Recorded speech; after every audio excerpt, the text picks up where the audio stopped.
I'm coming back to the start where you found me. I'm coming back to your heart. I surrender. Take me.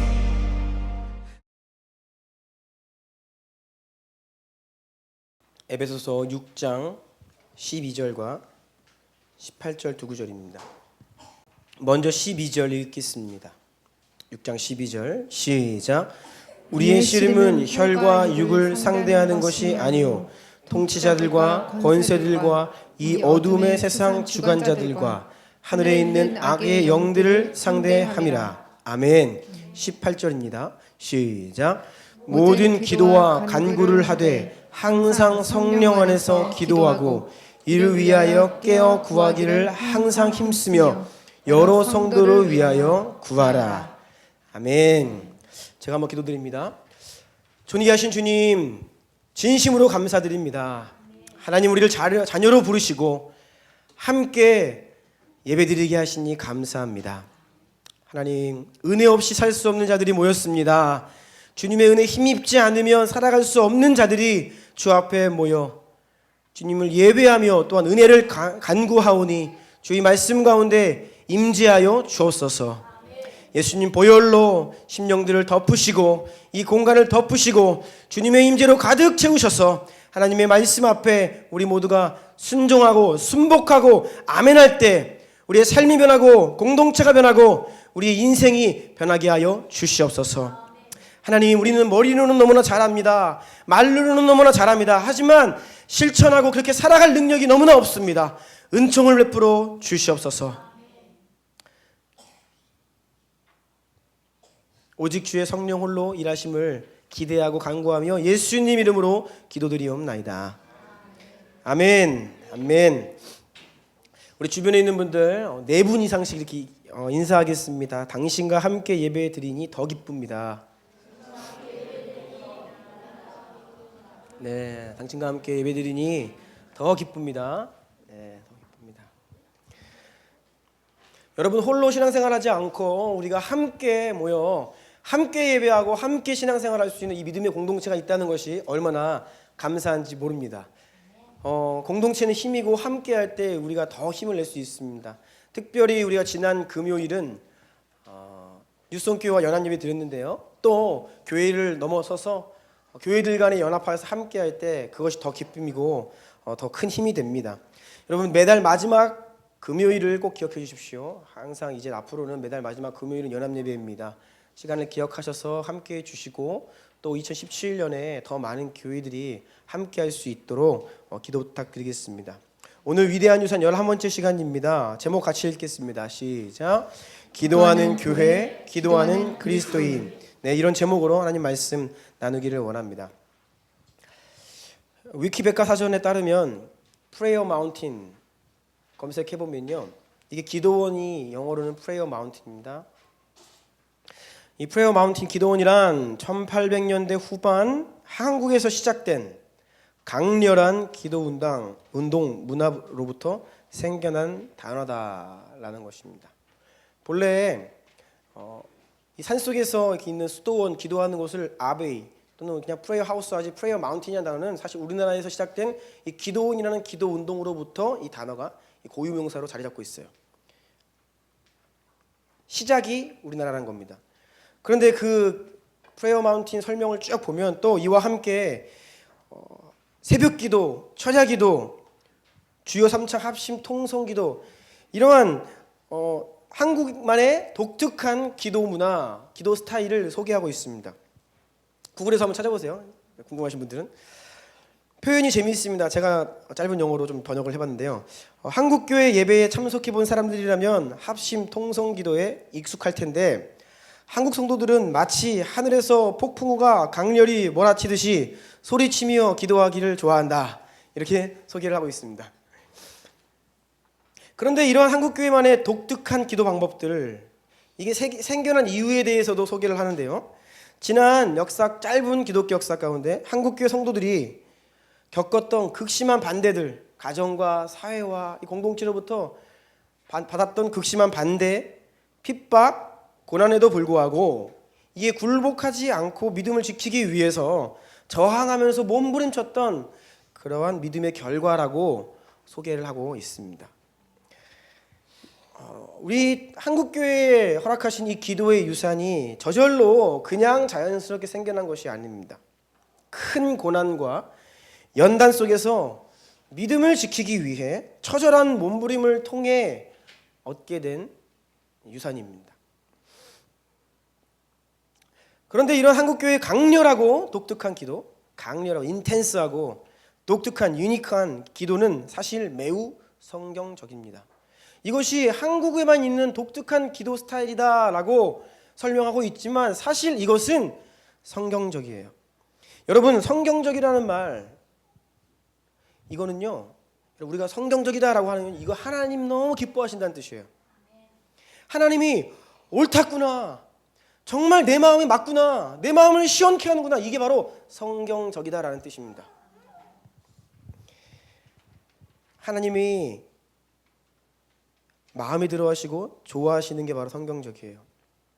기도하는 한국교회의 모습은 예수님께서 내 집은 기도하는 집이라 일컬음 받으리라고 하신 그 예수님 말씀과 또 초대교회 사도들이 우리는 오로지 기도하는 일과 말씀 사역에 전념하겠다, 힘쓰겠다라고 한 선언에서 명백히 밝혀지고 있듯이 마땅히 모든 교회와 성도들의 가장 본질적인 모습이라는 거예요.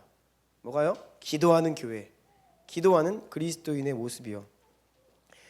여러분, 제가 계속 반복하고 있습니다. 지난 100여 년 동안 한국교회가 받은 은혜, 부흥, 또 이 대한민국이라는 나라가 얻은 은혜, 일반 역사 가운데에도 세상에서 유례 없는 나라입니다. 유례 없는 민족이에요. 너무나 큰 역사고 기적이고 큰 은혜를 받았습니다.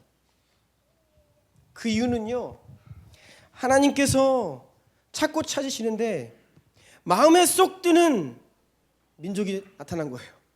가난하고 가진 거 없고 소망 없는 이 나라, 세상에서 가장 가난한 나라, 일제강점기를 통과하며 나라 주권도 빼앗기고 만신창이가 된 나라, 또 반으로 갈라져서 싸우고 죽이고 아무 소망 없는 이 나라가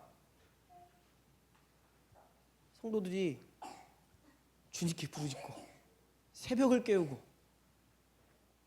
철야를 하고 주님 주님 부르짖고 이러한 민족이 유례 없는 민족이 나타난 거예요. 하나님 보실 때에 정말 내가 찾던 민족이다, 내가 찾던 교회가 한국교회구나. 여러분, 그래서 하나님이 은혜를 주신 겁니다. 우리가 얻은 은혜, 성령의 역사는 다른 게 아니에요. 하나님의 마음이 감동된 겁니다. 너무나 하나님 좋아하셨던 거예요. 그래서 우리에게 각별한 은혜 허락해 주셨습니다. 쏟아부으셨죠. 정말 말 그대로. 교회가 기도하는 집이라는 본연의 모습을 회복하면 성령님께서 강력히 운행하시고 역사하시는 영광과 능력의 교회로 변화됩니다. 그런데 여러분, 이와 반대로 기도하는 집의 정체성을 잃어버리면, 즉 주님의 집이 기도하는 집이 되지 않으면, 더 이상 기도하지 않으면 예수님 당시 예루살렘 성전이 어떻게 됐죠? 강도의 소굴이 되었습니다. 본래 기도하던 집이었던 이 한국교회가, 그래서 성령의 역사가 강하게 일어났던 우리 민족의 교회가 더 이상 기도 소리가 그치고 오늘날의 이 젊은 세대들이 기도하는 것을 모르고 교회마다 이제 기도 소리보다는 그냥 고요해요. 우리도 강도의 소굴이 되어가고 있습니다. 여러분, 강도의 소굴은요, 강도들의 은신처를 말합니다. 즉 강도들이 나가서 강도짓을 많이 하고 자기네 은신처에 와서 쉬는 거예요. 그게 강도의 소굴입니다. 쉬는 곳. 교회가, 본래 교회는 죄인들의 모임입니다.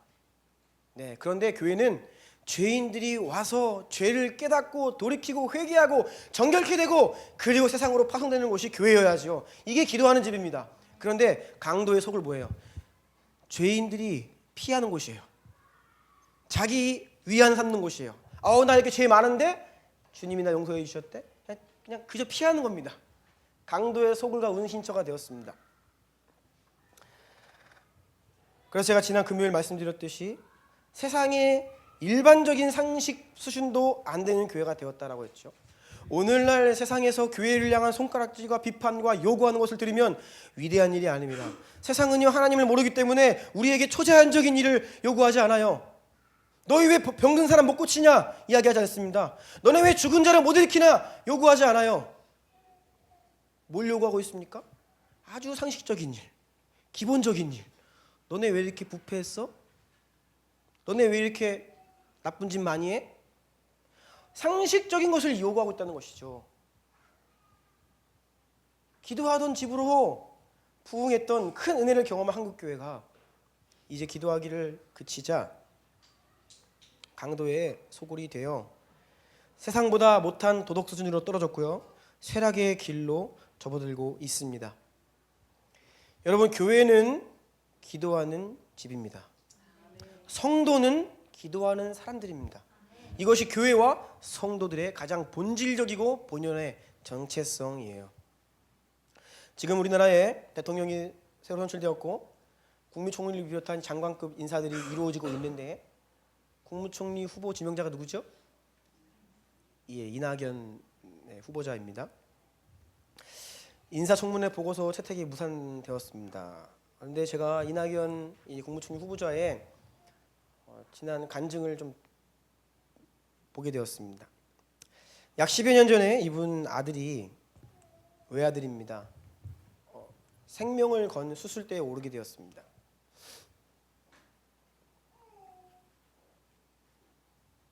수술을 하는 날 그날 아침에 장모님이 섬기시던 지방에 있던 교회 담임 목사님이 새벽부터 전라도에서 차를 몰고 올라오셔가지고 그 수술을 앞두고 기도해 주시고 또 수술에 아들이 들어가서 지금 막 생사를 왔다 갔다 하는 그 상황 가운데 10여 명의 성도들이 그 수술실 밖에서 간절히 기도해 주었습니다. 그런데 그 10여 명이 기도하는 무리들 가운데 기도할 줄 모르고 멀뚱멀뚱 무능력하게 앉아만 있던 한 사람이 있는데 그분이 바로 수술받는 환자의 아비였던 이 후보자 자신이었습니다. 아들의 죽음의 위기 앞에서 자기가 아무것도 할 수 없고 이분들은 내 아들 위해서 이렇게 기도하고 있는데 나는 기도할 줄도 모르고 아들의 죽음 앞에서 나는 아무것도 할 수 없는 아비 자격도 없다라고 하는 절망감을 갖게 되었다고 합니다. 그래서 이 인간은 정말 죽음의 위기 앞에 하나님께 기도하는 연약한 자가 바로 사람이다. 또 그러한 마음을 가지고 또 주님의 은혜로 아들이 이제 완전 완치되었다고 해요. 몇 번의 수술을 더 했는데 하나님 은혜 주셔가지고 완치되었고 그래서 이 후보자가 신앙을 갖고 성도가 되었습니다. 제가 바라기는 진실한 하나님 성도 그리스도인이기를 원합니다. 기도할 수 있다는 것, 기도하는 모습은 교회와 하나님 자녀의 모습입니다. 큰 입원입니다. 기도가 어려운 이유를 정확히 알고 대처해야 한다. 위대한 유산 8번째 시간이었던 걸로 기억합니다. 제가 기도의 양면성에 대해서 한번 구체적으로 나눈 적이 있는데 그때 기억을 조금 떠올려 보기를 원합니다. 여러분, 기도는 양면성을 가지고 있습니다. 기도는 하나님과의 교제하는 기쁨이면서 동시에 힘써 감당해야 할 의무이기도 하다. 그러니까 하나님과 교제하는 기쁜 시간이에요. 또 한편으로는 막 너무 힘든 시간이에요. 그래서 버티고 인내하고 막 그래야 돼요. 여러분, 기쁨과 안식의 시간임과 동시에 막 버티고 힘든 시간, 이 두 가지가 안 어울리거든요. 어느 쪽 한 가지면 좋겠는데 이 둘 다라고 말하니까 헷갈리는 거죠. 그래서 거기 표를 보시면 기도는 하나님과 교제하는 기쁨이다, 기도는 그리스도인의 의무다라고 하는 이 두 가지를 다 가지고 있습니다. 기도라는 것은.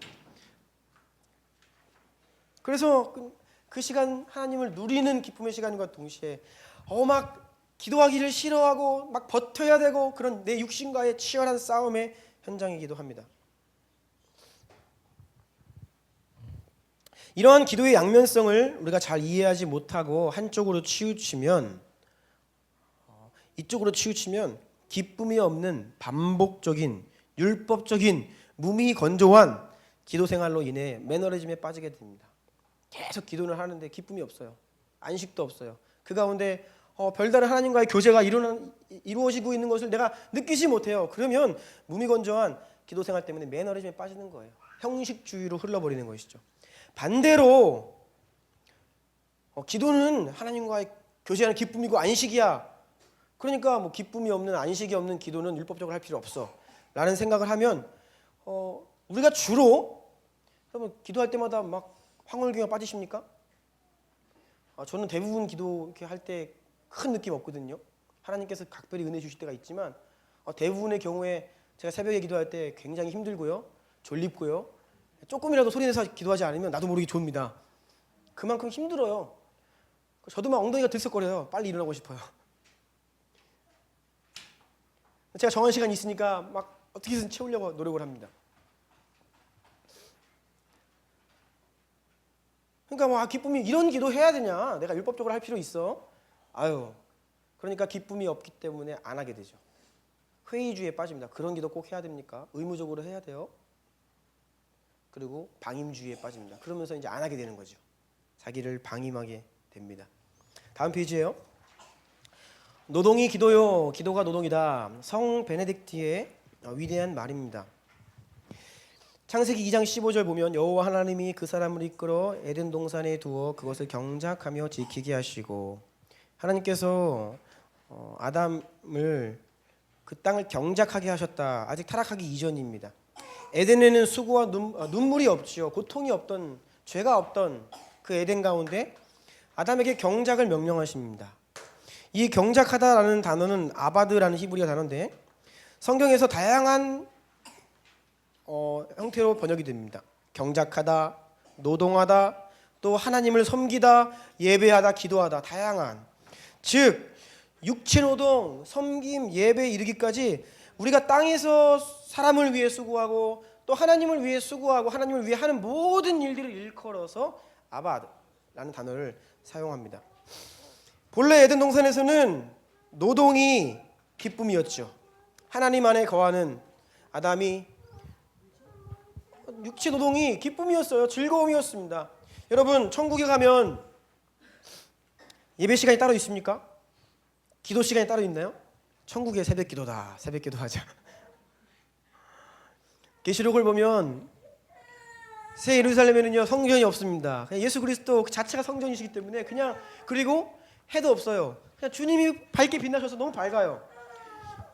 에덴은요 타락하기 이전에는 특별한 예배, 기도 뭐 필요 없습니다. 그냥 살고 땀 흘려 일하고, 이것이 그냥 하나님과 교제 안에서 예배였고 기쁨이었고 안식이었죠. 매일매일의 삶이 예배였고 안식이었습니다.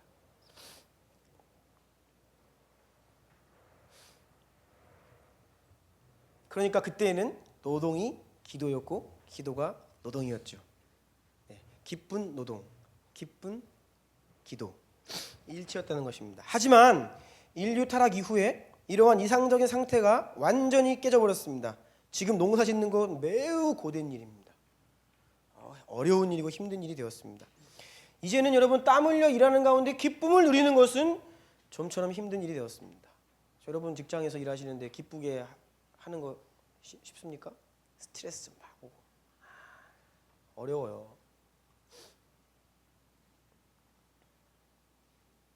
그것뿐이 아니라 이제는 기도도 예배도 힘겨운 일이 되어버렸습니다.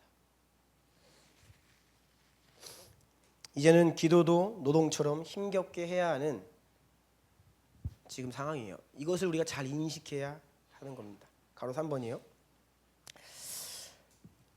우리는 예수 그리스도의 이름으로 하나님께 담대히 나아갈 수 있는 기도의 특권을 분명히 알고 있습니다.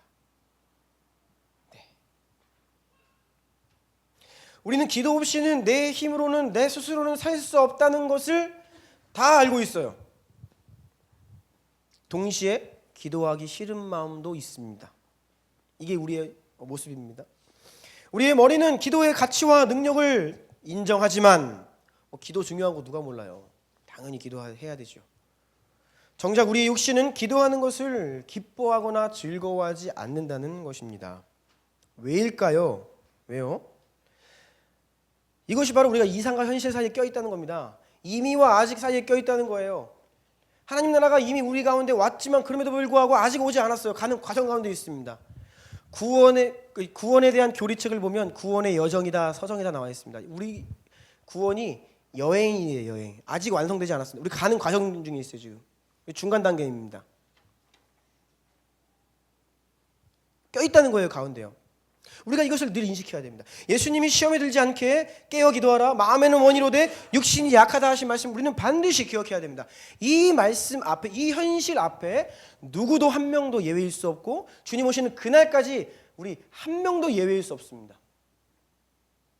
예배가, 기도가 그냥 기쁨으로 자연스럽게 될 수가 없어요. 여러분, 그렇게 되시는 분이 있으면요 이상한 겁니다. 그건 천국에는 있는 일입니다. 가로 4번 볼까요? 허드 테일러와 기도의 과장들 서문에서 제가 발췌했는데요. 청취자님 읽어주십시오. 기도하러 갈 때면 하나님께 가기를 무척이나 싫어하는 내 마음을 발견한다. 그리고 그분과 함께 있을 때에는 그분과 같이 있기를 매우 싫어하는 나 자신을 발견한다. 정말 기도할 마음이 없을 때 기도하기를 포기하지 말라. 심지어 당신이 기도할 수 없다는 생각이 들더라도 기도하려고 애쓰고 노력하라. 기도의 한 거장이 한 말입니다. 뭐라고요? 기도하러 갈 때면 하나님께 가기를 무척이나 싫어하는 나 자신의 모습을 발견한다.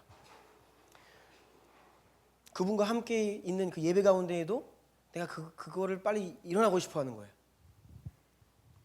그러한 우리의 모습을 발견한다는 것이죠. 이것이 성경적인 인간론입니다.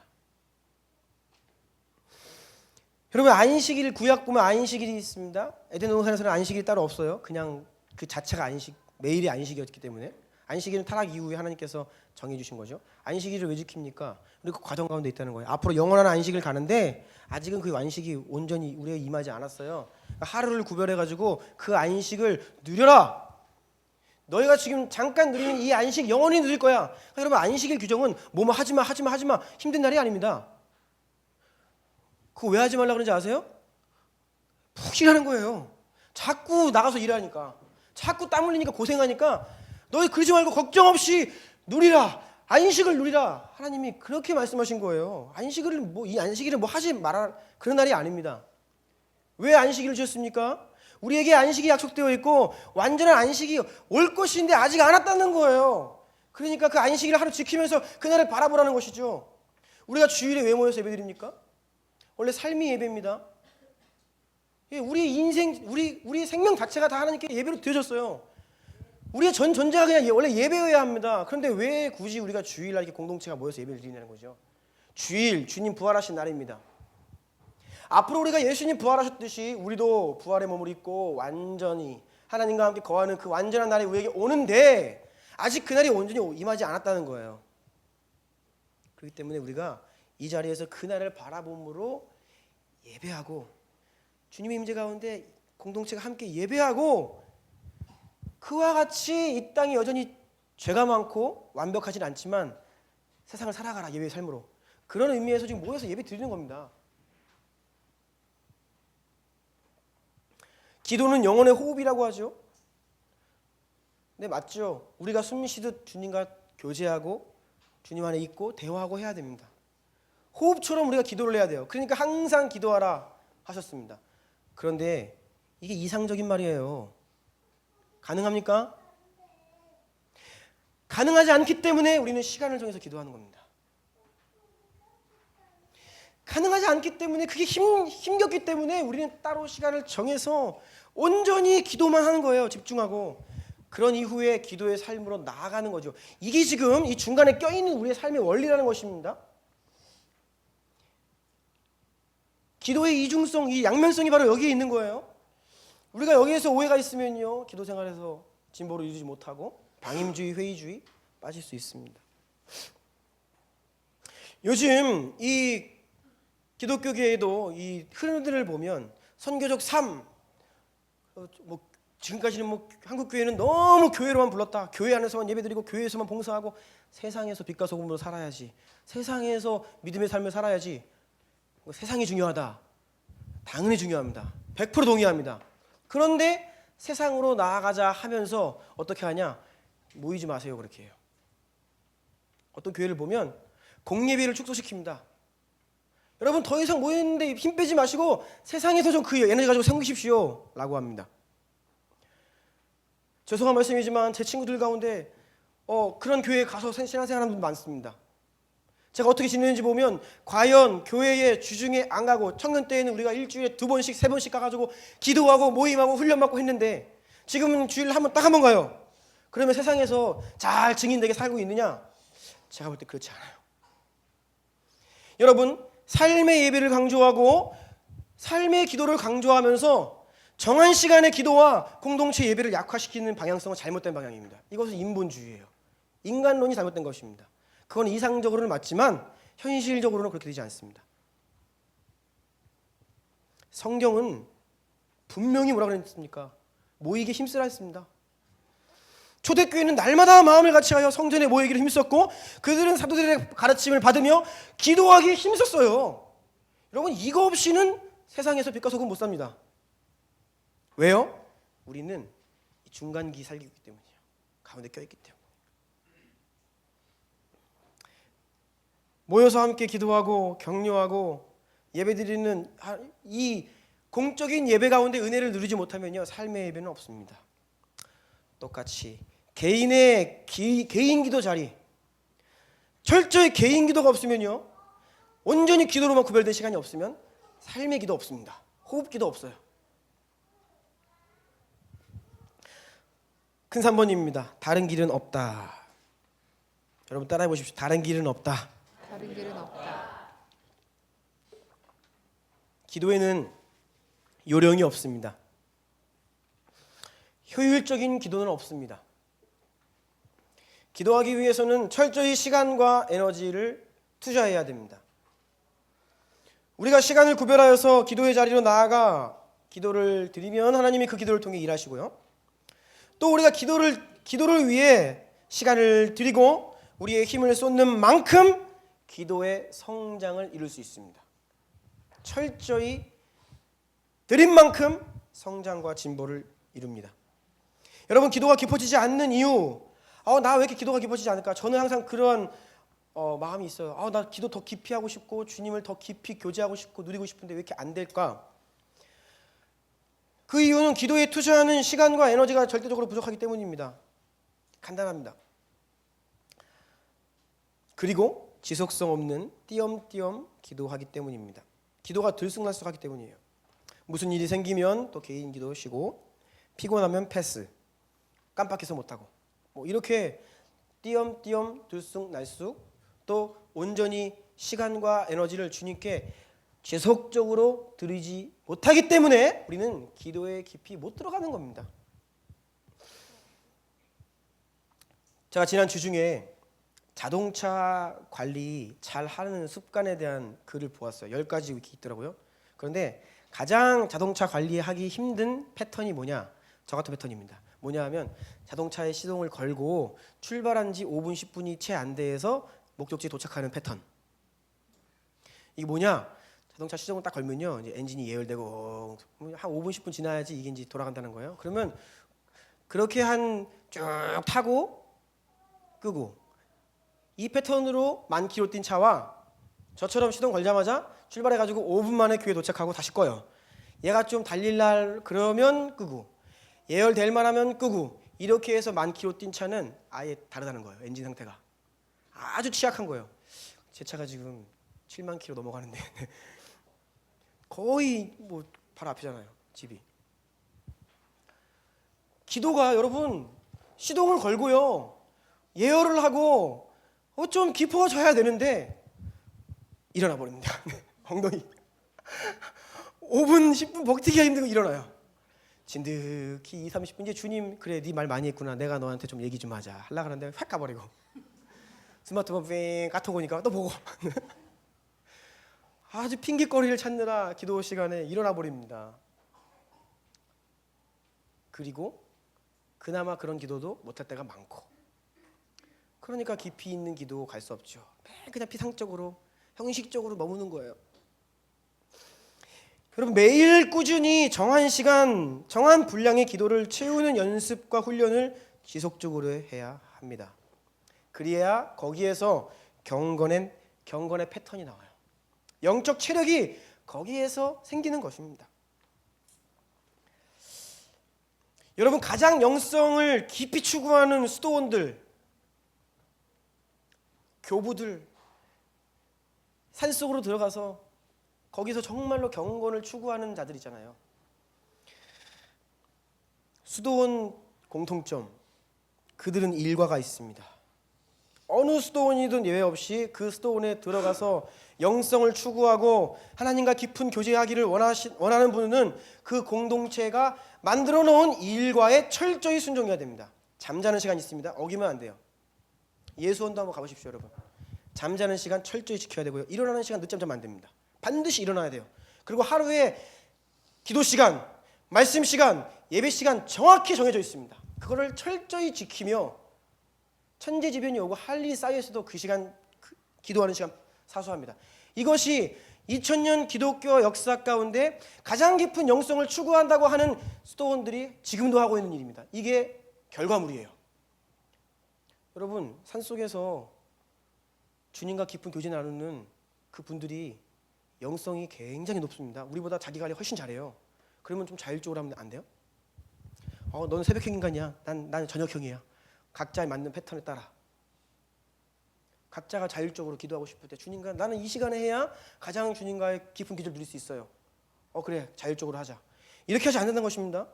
철저히 규율을 세우고 원칙을 세우고 의무적으로 자기 자신을 몰아가는 것만이 연약한 육신 가운데 기도할 수 있는 방법이라는 것을 안 겁니다. 이게 역사가 우리에게 알려주고 있는 거예요. 가장 깊은 영성의 사람들일수록 철저한 자기관리 기준과 수칙이 있습니다. 여러분, 왜요? 인간의 연약함을 알기 때문입니다. 기도하기를 싫어하고 예배하는 것이 고된 노동과 같이 되어버렸다는 오늘날 존재론적인 현실적인 문제를 인식하고 있기 때문에 자기 자신을 철저한 그 기준과 원칙 안에 가두는 것이죠. 국제기도의 집 아이합, 지금 10년이 넘게 24시간 365일 기도와 예배가 드려지고 있죠. 제가 어저께 저녁에 조희 선교사님께 카톡으로 여쭤봤습니다. 아이합에서 스텝 되려면 기준이 뭔가요? 아이합 스텝은 아이합에서 뭐 얻는 거 아무것도 없어요. 그냥 다 그들은 자비당입니다. 본인이 기도 선교사라는 그것 때문에 펀드레이징 해가지고 다 후원 받아서 그냥 아이합에서 섬기기만 해요. 그 국제기도집에서 뭔가를 제공하지 않습니다. 그런데 와서 봉사를 하려면 기준이 있습니다. 일주일에 하루 정한 하루 철저히 금식해야 됩니다. 한 달에 3일, 매달 1, 2, 3일 금식해야 됩니다. 그리고 일주일에 24시간 기도해야 됩니다. 기도실 안에서 보이는 자리에서 프레이룸에 와서 일주일에 24시간, 하루에 3시간 이상입니다. 그리고 일주일에 24시간 이상 공적인 사역을 감당해야지 스텝 자격이 주어져요. 여러분, 24시간 기도 운동이요 그냥 돌아가는 게 아닙니다. 이게 자율적으로 돌아가는 게 아니에요. 철저히 그 기준에 헌신되고 내가 하루에 3시간 이상 하겠습니다라고 하는 그런 500여 명의 스태프들이 모여서 그 기도가 돌아가고 있는 것이죠. 여러분, 그래서 오늘날 이 주님을 사모하고 이 경건과 영성에 앞서가는 우리가 배울 분들 보면 다 그런 그룹들은 철저한 자기 기준과 원칙 안에 그 공동체의 멤버들이 순종하며 나아갑니다. 분당 만나교회 김병삼 목사님이 계신데요.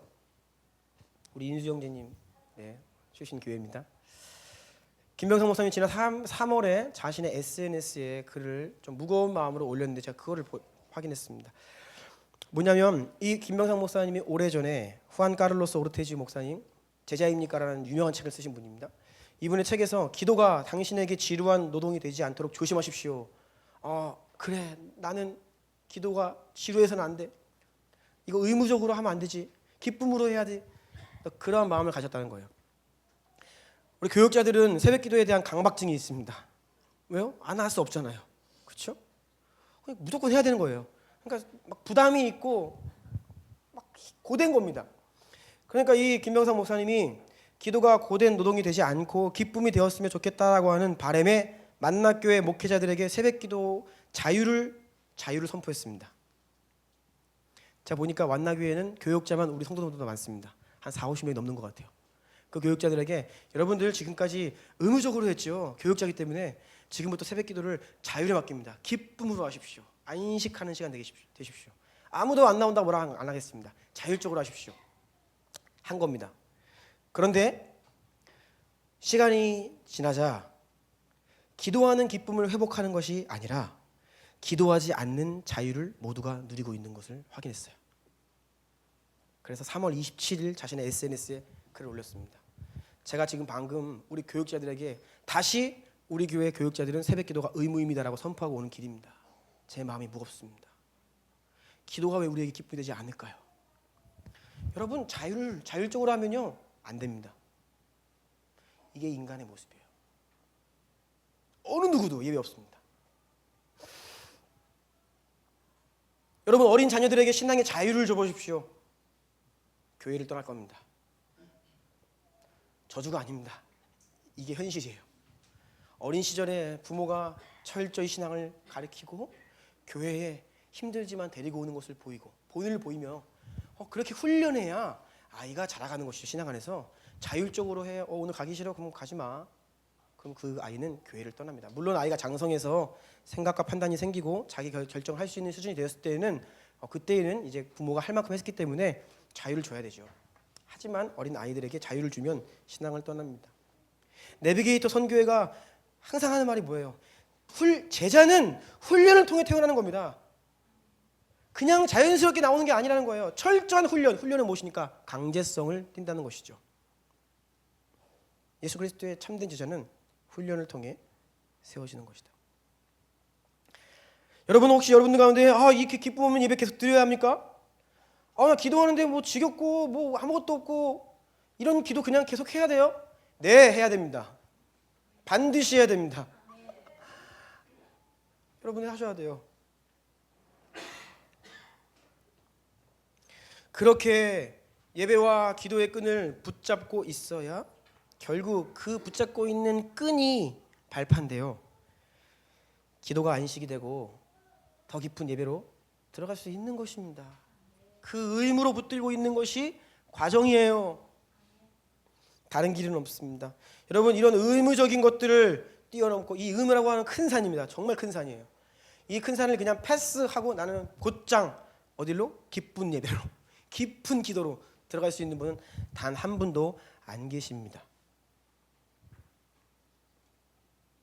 우리의 현실을, 인간의 본성을 알고 우리를 결단과 작정의 자리로 몰아넣어야만 우리가 비로소 기쁨과 안식의 자리로 나아갈 수 있는 것입니다. 이 부분에서 여러분 성경적으로 자신을 판단하시라는 겁니다. 그런데 오늘날 너무 많은 분들이 성경적이지 않은 판단을 하고 있어요. 제가 보면 이거는 필패하는 길인데 이렇게 하면 더 안 되는데 그런 길을 택한다는 것입니다. 사랑하는 우리 주님께 성도님들, 하나님께서는 우리 한국교회에 기도하는 교회, 그것도 인텐스, 강렬하게, 유니크하게, 유일무이하다. 지금까지 이런 민족 없었다는 거예요. 강렬하고 유일하게 독특하게 기도하는 이런 기도의 DNA 유산을 주셨어요. 너무나 값진 축복입니다. 오늘날 사회에서 많이 말하고 있는 금수저, 흙수저, 이게 무슨 말이에요, 여러분? 부모로부터 유산을 많이 물려받았다, 그 뜻이죠. 왠지 아십니까? 금수저, 흙수저가 왜 논란이 되냐면 부모님께로부터 많은 유산을 받은 사람은요 출발부터가 다릅니다. 그렇죠? 출발부터가 달라요.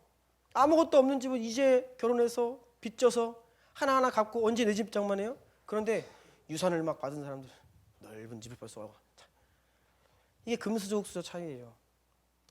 여러분 유업이란 굉장한 것입니다. 부모님이 우리의 조상이 우리에게 무언가 유산을 남겨줬다? 그러면 출발점이 다른 거예요.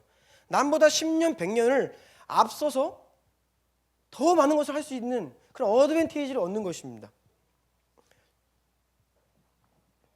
저는 모태신앙으로서 아버지와 어머니로부터 또 우리 할머니, 할아버지로부터 신앙의 유업을 물려받은 사람입니다. 처음 여러분 이 가운데 처음 믿는 분들 계시죠? 어렵습니다. 반대 있고 박해 있고 주일 예배 나오는 것도 힘들고 주일 예배 그거 하나 지키려고 하면 정말 치열한 싸움을 싸워야 되잖아요. 근데 죄송하지만 저는 믿음의 그 집안에서 태어나서 저는 한 번도 주일 예배 드리려고 제가 힘써본 적이 한 번도 없어요. 그리고 저는 그냥 언제부터인지 모르게 당연히 주일 예배 가야 되는 게 그냥 내 머리에 박혀서요. 제가 방황하고 힘들 때에도 예배는 그냥 나갔어요. 내가 노력하지 않고. 이게 여러분 제가 부모님이 물려주신 신앙 유업이 있기 때문에 가능한 거죠. 여러분 유업은 이렇게 위대한 것입니다. 우리가 지금 한국교회 그 위대한 유업 위에 있다는 것이 얼마나 큰 것인지 모릅니다. 호주에서 오해진 간사님이 지난달에 잠깐 방문하셨죠. 제가 교제를 하는데 이분이 호주의 지금 한 지역교회, 호주 교회입니다. 백인들의 교회예요. 그 교회 부교육자로 사역을 하고 계십니다. 그런데 그 교회에서 호주 교회는 이 기도의 유업이 없어요. 기도하는 교회들이 아닌 거예요. 교회에서 교역자들이 함께 기도하는 게 한 달에 한 번이래요.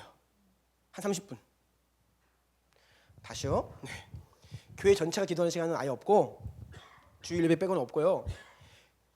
교회에서 페이를 받으면서 일하고 있는 교역자들이 모여서 기도하는 시간이 한 달에 한 번. 그러니까 더 하고 싶은데 이게 안 된대요. 힘든 거예요. 그러니 할 일은 많고 돌파해야 될 사람들은 너무나 많은데 기도하는 게 이렇게 버겁고 어렵잖아요. 근데 우리 한국교회 어떻습니까? 새벽기도 없는 교회 있나요? 요즘에는 조금 있는 것 같아요. 그런데 대부분 교회가 새벽기도 있죠. 교육자들만 합니까? 아니죠. 물론 요즘에 뭐 많이 안 오십니다. 그런데 그래도 교회가 새벽에 기도 있고 수요일에 있고 금요일에 있고 우리 교회처럼 또 주일 예배 앞두고 중보기도 있고. 네. 우리는요, 여러분 출발부터가 다른 그런 기도의 유업을 받은 민족이에요. 이것이 얼마나 큰 축복인지 모릅니다. 그런데 부모가 물려주는 유산 필요 없습니다 라고 하면 밑바닥부터 시작합니다. 그런데 이 좋은 영적 유업을 내가 있겠습니다 라고 내가 받아들이고 그 위에 서는 순간 우리는 다른 나라 민족이 지난 2000년 동안 한 번도 이룩한 적 없는 이 독특한 엄청난 기도 위에, 이 기도의 유업 위에 서게 되는 것이죠. 놀라운 것입니다.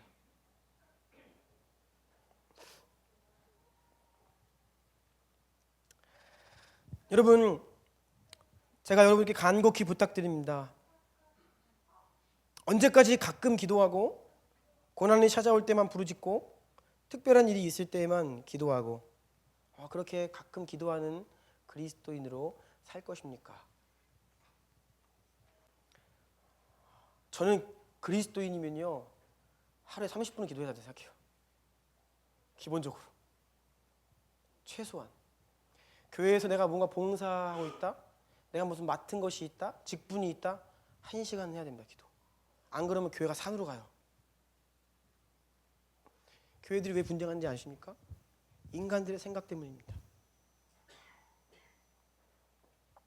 지난 화요일 날 오후 늦게 어떤 한 아저씨가 우리 교회 들어오셨어요. 주보를 들고.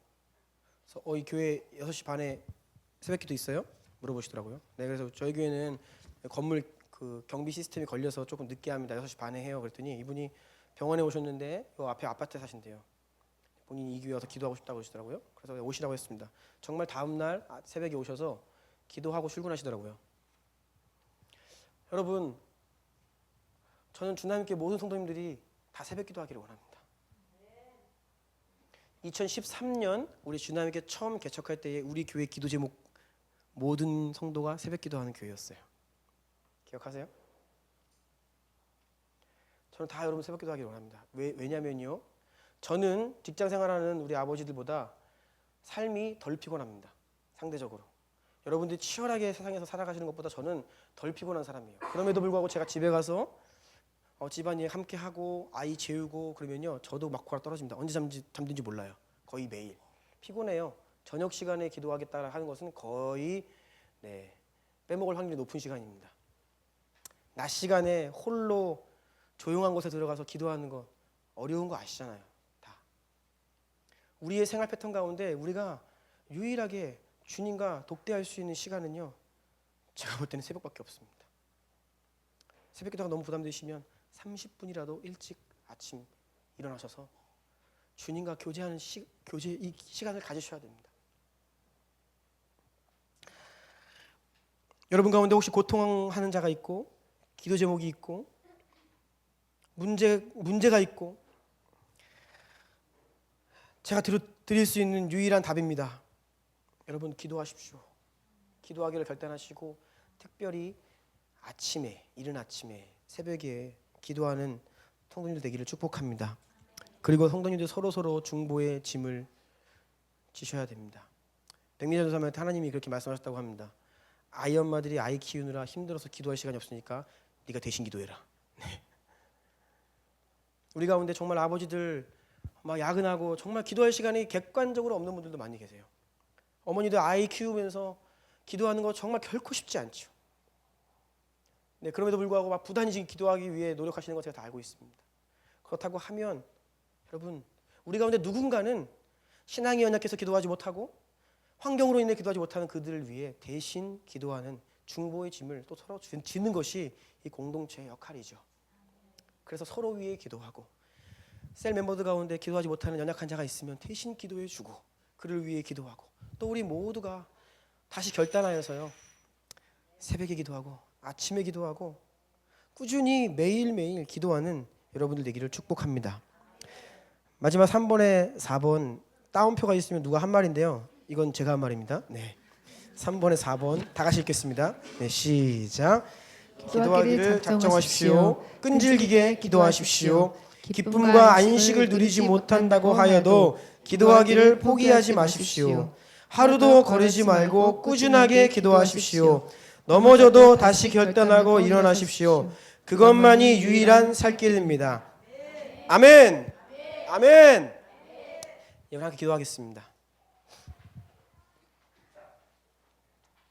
한국의 독특한 기도 문화가 생겨난 이유가 극심한 반대와 핍박과 고난 때문이었다고 했죠. 과거에 우리 신앙의 선배님들은 큰 반대 때문에, 핍박과 고난 때문에 너무 힘들어서 아무도 일어나지 않고 보지 않는 그 새벽 시간에 사람에게 발각되지 않는 산속으로 들어가서 기도했습니다. 그래서 한국교회가 기도하는 교회가 되었습니다. 그런데 여러분, 어쩌면 그런 시대가 또 오고 있는지도 모릅니다. 너무나 고통스러워서 핍박이 강해서 우리가 기도하지 않고는 견딜 수 없는 그런 시대가 오고 있습니다. 여러분, 근데 문제가 이미 벌어지고 핍박이 이미 찾아올 때 기도하려 하면요, 그때는 몽둥이로 맞으면서 훈련받는 시기예요. 맹렬한 연단의 시기가 오는 것입니다. 그때가 오기 이전에 여러분, 우리가 지금 조금이라도 평안하다는 이때에 우리 모두가 기도하기를 원합니다. 여러분, 정말 축복합니다. 잔소리 듣지 마십시오. 정말로 여러분 축복해요. 우리가 다 기도하는 자들 되기 원합니다.